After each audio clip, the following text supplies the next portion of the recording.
Shattered glass and a bullet in the car of a campaign staffer. That's what Tucson police found as they responded to the campaign headquarters at home of a congressional candidate. 13 News reporter J.D. Wallace is live outside Daniel Hernandez's campaign headquarters on the south side now. J.D.?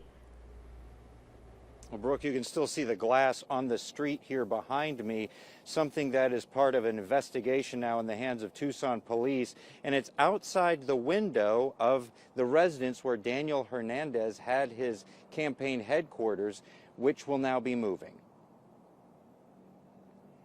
The car was right there.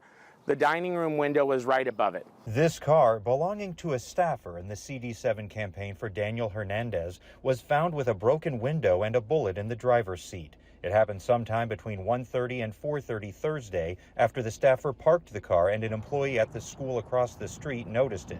Hernandez says after Tucson police community service officers arrived, they heard 3 more shots in the neighborhood. He stressed police have the investigation and would not speculate on how or why this happened. It's a huge concern for me because outside of me running for office, the fact that somebody would shoot towards the house where my staff is working at and my mother was in is a huge problem.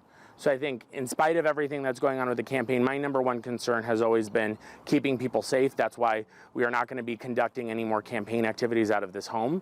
Just like anybody else, I'm glad that everybody is physically safe, first and foremost.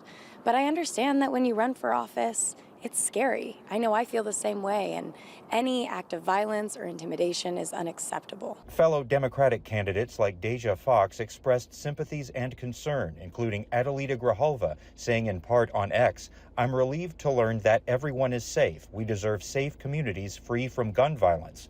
Patrick Harris Sr. said, "I condemn violence of any sort against people or damage to property. I'm glad no one was hurt, and God bless." Well, I was a little upset because it's a democracy, and people shouldn't be intimidated.